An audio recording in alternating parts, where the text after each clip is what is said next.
O objetivo desse material, dessa videoaula, é discutir um pouco mais sobre a importância do ruído.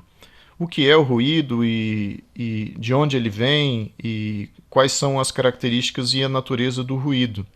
Então, o que nós estamos vendo agora nesse momento é um experimento muito simples, feito com o auxílio de um osciloscópio e um osciloscópio conectado a um circuito RC.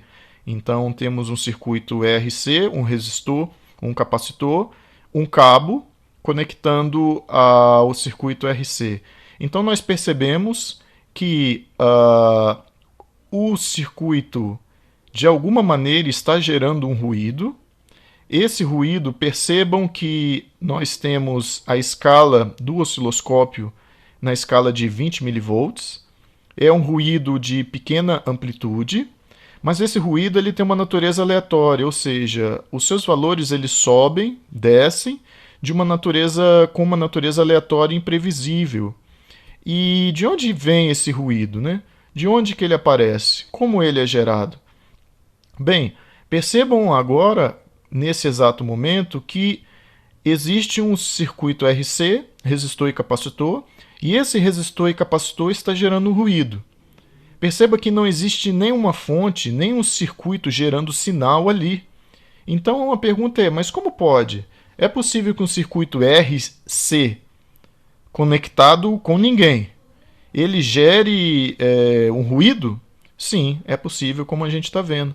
Mesmo ele não estando conectado com nenhuma fonte, de alguma maneira ele está gerando sim ruído. Percebam que o ruído ele pode estar sendo gerado pelo circuito RC. Esse ruído ele também pode estar sendo gerado pelo cabo, porque o cabo, quando está conectado a esse circuito, o cabo ele funciona como uma antena. E essa antena pode estar capturando ruídos e interferências que vêm do meio ambiente. Como a gente sabe, os cabos eles podem, e é o que acontece na prática, os cabos eles acabam funcionando como antena e eles capturam ruído, capturam as ondas eletromagnéticas circulando pelo ambiente. E essas ondas eletromagnéticas, enfim, geram pequenas tensões, geram pequenas correntes, e essas correntes, geradas de maneira aleatória, são capturadas pelo cabo e podem estar sendo transmitidas para o osciloscópio. O próprio osciloscópio pode estar gerando também esses sinais aleatórios. Como? O osciloscópio ele é alimentado por uma onda senoidal de 60 MHz. Junto com essa onda senoidal de 60 MHz, a onda ela não vem pura 60 MHz. Ela vem, junto aos 60 MHz, vem uns sinais espúrios, sinais aleatórios espúrios, vindos da própria rede elétrica. Esses sinais eles podem não estar sendo corretamente filtrados ou corretamente tratados dentro do circuito elétrico do osciloscópio, e o próprio osciloscópio está transmitindo esse ruído para o restante do circuito, inclusive para o circuito de medição acoplado ao cabo e acoplado ao circuito RC. Então, qual é a origem exata do ruído sobre o circuito RC? Nós não sabemos ainda quem é que acaba, digamos assim, contribuindo com maior efetividade na geração do ruído. Mas o ruído ele existe, e os elementos que compõem o ruído são o próprio osciloscópio, o circuito RC e o cabo. E nós estamos medindo nesse exato momento, percebam o circuito RC, percebam que existe só o circuito RC conectado ao cabo, um detalhe a mais do circuito RC, simples, sem nenhuma fonte, gerando qualquer tipo de sinal sobre ele, e o ruído sendo capturado. Percebam a escala de 20 milivolts, é uma escala muito pequena.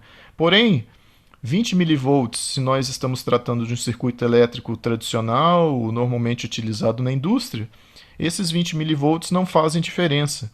Eles podem ser descartados e não são considerados porque eles não afetam significativamente o comportamento do circuito. Mas 20 milivolts, por exemplo, num marca-passo, que está implantado dentro de um coração de um ser humano, esse ruído de 20 milivolts pode ser muito alto e pode ser muito perigoso.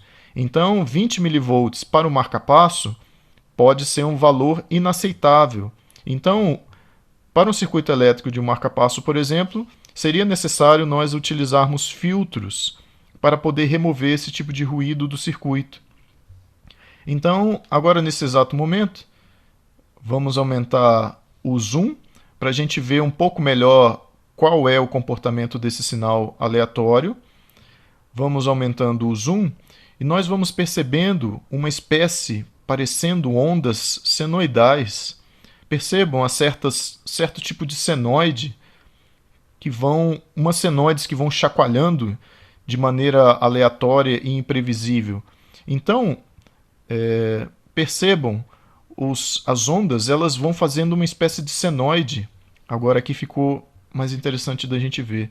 Só que ela parece ser uma senoide deturpada, e é mesmo. O sinal aleatório tem essa característica dessas oscilações para cima e para baixo de maneira incerta.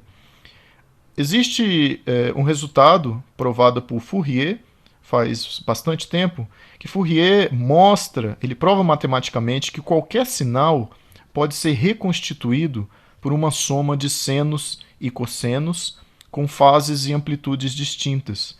O que isso significa na prática aqui para a gente? Significa que mesmo esse sinal aleatório que nós estamos vendo, esse sinal incerto com subidas e descidas, esse sinal aleatório, ele pode ser reconstituído por somas de senos e cossenos com fases e amplitudes distintas. Esse resultado é fenomenal, por quê? Porque se esse nosso sinal elétrico aí, representando o ruído, pode ser representado por somas de senos e cossenos com fases e amplitudes distintas, nós podemos então utilizar uma ferramenta chamada diagrama de Bode, porque o diagrama de Bode é a ferramenta ideal que nos auxilia a trabalhar com funções senoidais. Se a diagrama de Bode ela é a ferramenta ideal que nos auxilia a trabalhar com senos. Então, se o nosso sinal aleatório é uma soma de senos, então o diagrama de Bode ele vai ser a ferramenta perfeita para a gente poder trabalhar esse tipo de sinal de ruído e, por exemplo, diminuir o ruído ou atenuar o ruído desenvolvendo projetos baseados no diagrama de Bode. Então, seguindo aqui com o sinal, vemos a natureza aleatória subindo e descendo, sendo ele podendo ser reconstituído por soma de senos e cossenos. Esse resultado de Fourier é fantástico, porque abre a possibilidade de nós desenvolvermos filtros para poder tratar e remover ruídos em circuitos elétricos.